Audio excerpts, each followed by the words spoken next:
नमस्ते बच्चों, कैसे हो? पता है, मैं जब छोटी थी ना, तो मुझे बकरी के बच्चे और मुर्गी के बच्चे और कुत्ते के बच्चे, बिल्ली के बच्चे, ये सब बहुत पसंद थे। बकरी के बच्चों के पीछे दौड़ना तो मेरा प्रिय शौक था। बकरी के बच्चे को पता है क्या कहते हैं? बकरी के बच्चे को मेमना कहते हैं। और मेमने के पीछे दौड़ना मुझे बहुत अच्छा लगता था। पता है, बकरी का बच्चा जब छोटा होता है ना, तो वो दौड़ता कैसे है? मेमना जो होता है वो ऐसे हिरण की तरह दौड़ता है, यानी कैसे कहूँ आपको, दो दो पैर, चार पैर, कभी चारों के चारों पैर उछाल कर एक साथ उचक उचक कर दौड़ता है। बड़ा मज़ा आता है। कभी तो तिरछे का तिरछा दौड़ता है, यानी ऐसे सामने की ओर जाने की बजाय वो दाएं या बाएं ऐसे पूरा का पूरा शरीर कुदा कुदा करके ले जाता है। बड़ा ही मस्त दृश्य होता है वो। और बड़ा मज़ा आता है जब मेहनत करके बच्चे को पकड़ा जाए। फिर बच्चे को लाड़ करके उसे थोड़ी सी हरी घास खिला के या छोटा रोटी का टुकड़ा खिला के फिर मैं उसे छोड़ दिया करती थी और मुझे बड़ा मज़ा आता था। एक बार तो मैं मुर्गी के चूजे को उठा करके मतलब वो बगीचे में आए थे, मैं उसको पकड़ के ले आई। उसके पीछे पीछे जो मुर्गा मेरे पीछे दौड़ा है और मैं जो दौड़ के मैं मेरी आई के पीछे छुप गई। आई बोली, क्या हुआ क्या हुआ, तेरे पीछे ये मुर्गा क्यों दौड़ के आया? वो मुर्गा, उसके पीछे सारे बच्चे, मुर्गी, पूरा कुनबा आ गया उनका। तो आई ने बोला, ऐसे क्या तूने किया, तेरे पीछे क्यों पड़ गए? तो मेरे हाथ में छोटा वो चूजा था। आई ने बोला, छोड़ उस चूजे को, वो चूजे का पापा तो तुझे तेरे पीछे आएगा ही ना चोंच मारने। उसे क्या पता कि तू सिर्फ प्यार करने के लिए उसको लेके आई है। फिर मैंने जैसे ही उसे छोड़ दिया, वो वहाँ से चला गया। तो ऐसे बहुत मज़ा आता था मुझे बचपन में ये सब करने में। आज की कहानी है ना, वो भी ऐसे ही एक चूजे की कहानी है, लेकिन ये चूजा जो है वो मुर्गी का नहीं है। एक बार क्या हुआ कि ना, एक पहाड़ के ऊपर एक घर था। उस घर में, घर के आंगन में एक बहुत ऊंचा सा पीपल का वृक्ष था। बहुत ऊंचा था और बहुत पुराना था। तो इस ऊंचे वृक्ष के ऊपर बाज ने अपना एक घोंसला बनाया था। वहाँ पर उसने अंडे दिए थे। अब इस पहाड़ के ऊपर जो घर था, उस घर में जो भी लोग रहते थे, उन्होंने मुर्गी भी पाल रखी थी। तो उनके यहाँ मुर्गियाँ थी। मुर्गी के चूजे भी इधर उधर घूमते टहलते रहते थे। और बाज जो था वो इस घर की मुर्गी या उसके बच्चों को कभी भी नहीं खाता था या कोई नुकसान नहीं पहुंचाता था। तो एक ऐसे बोल सकते हैं हम कि एक आपसी अंडरस्टैंडिंग थी कि मैं तुम्हें परेशान नहीं करूँगा। तो बाज जो है वो अक्सर बहुत ऊंची डाली पर या बहुत ऊपर, सबसे ऊपर वाली जगह पर अक्सर अपना घोंसला बनाता है। तो वहाँ उसने घोंसला बनाया, वहाँ उसने दो चार अंडे दिए। मतलब पता नहीं उसने कितने अंडे दिए। पर एक दिन क्या हुआ, बहुत जोर का आंधी तूफान आया और उस आंधी तूफान की तेज हवाओं में घोंसला जो था बाज का, वो पूरा तो नहीं खराब हुआ, लेकिन उसका कुछ हिस्सा डैमेज हुआ। और उस हिस्से में से वो जो बाज का अंडा था वो ऊपर से नीचे की ओर गिरा। लेकिन नीचे घास का ढेर था, सूखी हुई घास का ढेर था, क्योंकि गाय भी थी वहाँ पर। तो उन्होंने गाय का चारा रखा हुआ था सूखा। तो उस सूखे गाय के जो चारे के ऊपर बाज का अंडा गिरा। और जब हवा थोड़ी थम गई, थोड़ी कम हुई, तो उस अंडे को मुर्गी ने देखा। मुर्गी को लगा कि उसी का अंडा है। तो वो किसी तरह वहाँ से उसको गोल गोल रोल करती हुई अपनी जगह पे लेकर के गई। घर की मालकिन को भी लगा कि अरे ये तो मुर्गी का अंडा है, उसने सही जगह पे वो अंडा भी रख दिया। अब क्या हुआ, एक नहीं दो दो अंडे वहाँ गिरे थे। थोड़े दिनों के बाद में उनको 2-4 दिनों में दूसरा अंडा भी दिख गया। वो ना ज़रा घास के नीचे छुप गया था। तो घर की मालकिन को लगा कि ये भी मुर्गी का अंडा है। उसने उठा करके मुर्गी के अंडों के साथ में रख दिया। अब क्या हुआ कि धीरे धीरे करके मुर्गी ने उन अंडों को सेह करके और उसमें से फिर बच्चे निकले तो मिक्स हो गए ना। मुर्गी के भी बच्चे थे और उसमें बाज के भी 2 बच्चे थे। अब ये 2 बच्चे जो थे वो मुर्गी के बच्चों के साथ रहते थे, तो उनका बिहेवियर भी मुर्गी के बच्चों जैसा ही था। जैसे मुर्गी के बच्चे अपने पापा के पीछे, अपनी माँ के पीछे चलते थे टुंग टुंग टुंग टुंग लाइन बना के, वैसे ये भी टिक टुक लाइन बना के उनके पीछे चलते थे। और इस तरह से बड़े मज़े से वो लोग घूमते थे और कीड़े खाते थे मिट्टी में से, कुछ अनाज के कण मिल जाते तो खाते थे, या जो भी वो चीज़ें खाई जाती हैं मुर्गे द्वारा वो खाते थे।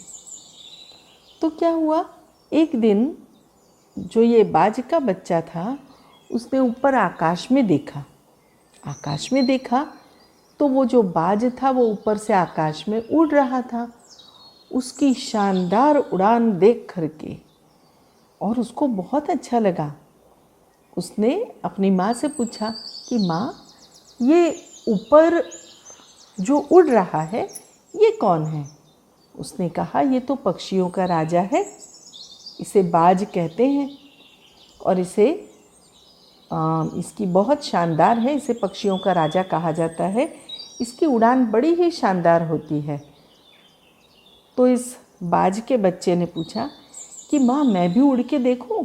उसने कहा, नहीं, तुम नहीं उड़ पाओगे बेटा, क्योंकि मुर्गियाँ नहीं उड़ा करती। फिर 1-2 बार उसने थोड़े अपने पंख फड़फड़ाए तो जो दूसरे चूजे थे उन्होंने कहा, अरे नहीं उड़ पाएगा भाई, तू थोड़ी ना बाज है।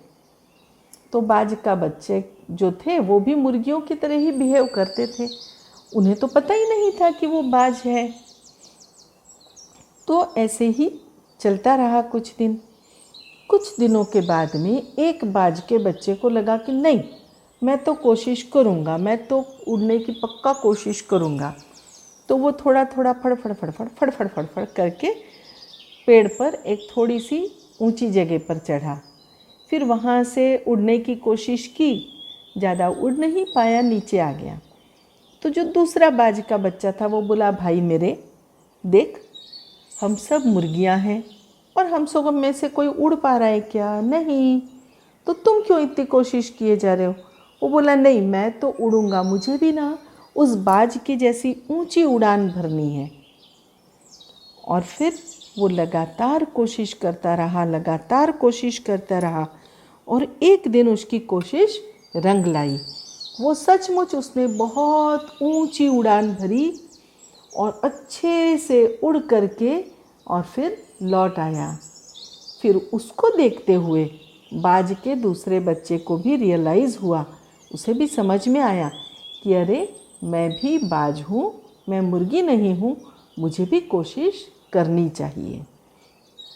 तो बच्चों, जिस तरह से ये चूजे और बाज के बच्चे का हुआ, उसी तरह से कई बार हमारे जीवन में भी होता है कि हमारे जीवन में हम भी सोचते हैं जैसे हमारे आसपास के लोग हैं, हम भी केवल वैसे ही हो सकते हैं, उससे ज़्यादा कुछ नहीं कर सकते हैं या उससे ज़्यादा अलग कुछ हम हो नहीं सकते हैं। तो यदि ऐसा है तो बेटा आज से ही ऐसे विचार करना छोड़ दो।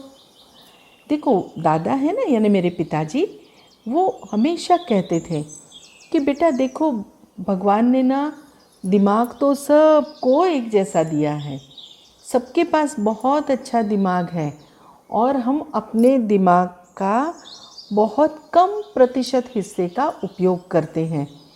तो हम चाहें उतने प्रतिशत हिस्से का उपयोग कर सकते हैं, लेकिन हम आलसीपना करते हैं, हम उपयोग नहीं करते हैं, तो हमारा कोई विकास नहीं होता है।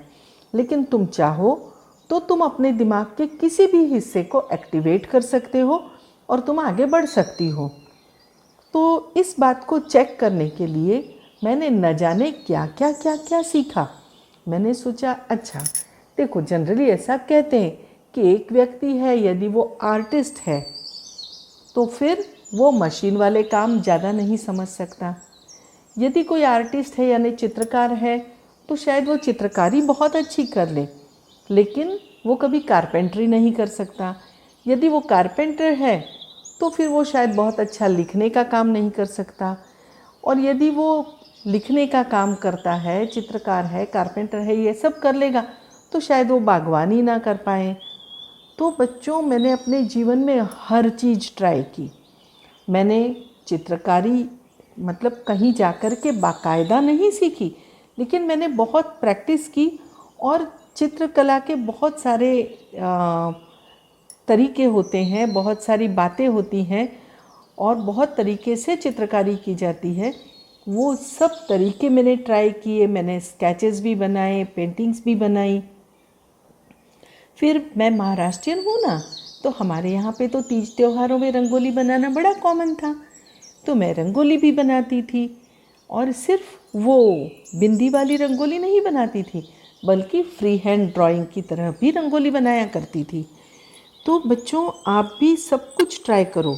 मैं भी बहुत खेलने में अच्छी थी, स्पोर्ट्स में काफ़ी आगे बढ़ी, यूनिवर्सिटी लेवल तक गई, स्टेट लेवल तक जाने का मौका था। लेकिन वो समय ऐसे था कि ना, उस समय बहुत ऐसे खेलने वाले लोगों को बहुत अच्छा नहीं माना जाता था।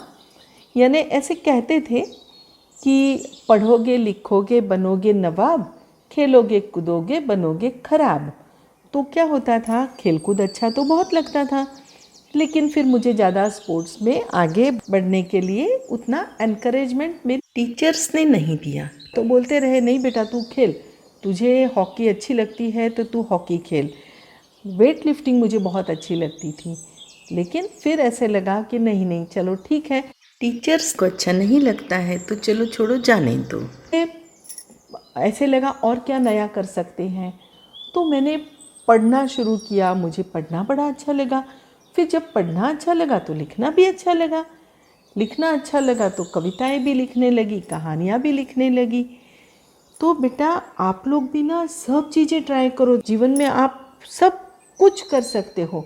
ऐसा ज़रूरी नहीं है कि जो हमारे मम्मी पापा कर सकते हैं बस उतना ही हम कर सकते हैं, या हमारे मम्मी पापा, दादा दादी, नाना नानी, मामा मामी या बुआ काका चाचा ये लोग कर पाते हैं, केवल उतना ही हम कर पाएंगे, ऐसा कुछ नहीं है बेटा। आप लोग जब चाहोगे तो आप सब कुछ कर सकोगे।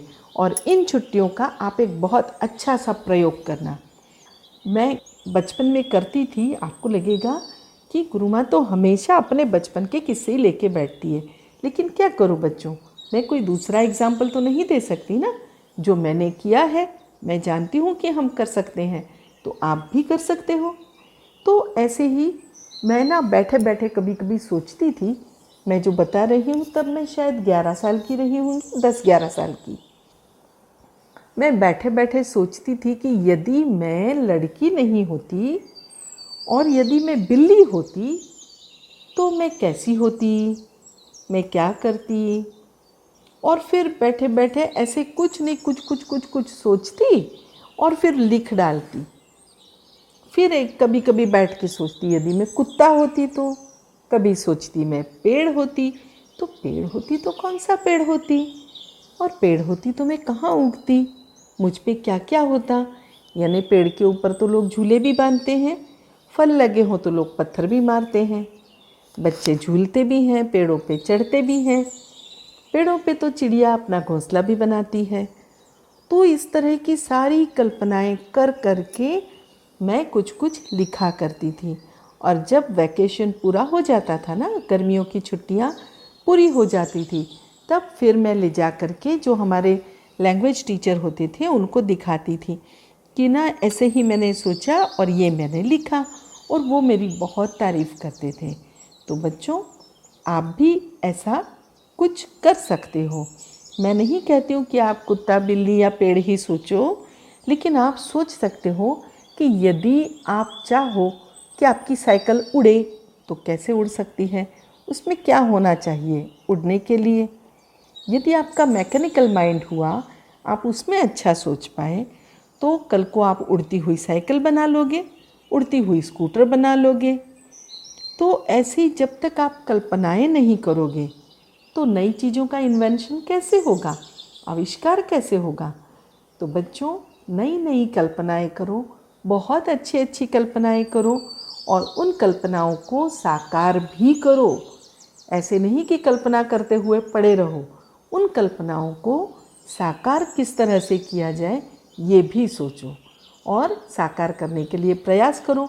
हो सकता है कल को आपकी अनूठी सोच, आपका अलग कोई विचार आपके हाथों कोई नया आविष्कार करवा दे और इस पूरी दुनिया का उससे बड़ा फ़ायदा हो जाए, दुनिया का कल्याण हो जाए और आपके माता पिता का नाम, आपके टीचर्स का नाम और आपके देश का नाम रोशन हो जाए।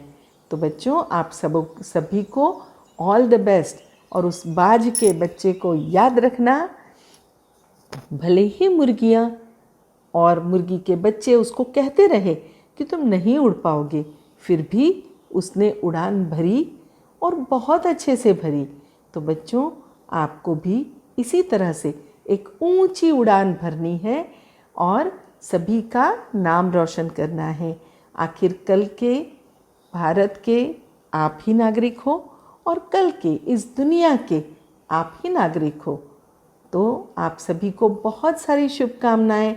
इस दुनिया को सुंदर बनाना आपके हाथ में है बच्चों। अच्छा, तो मैं चलती हूँ।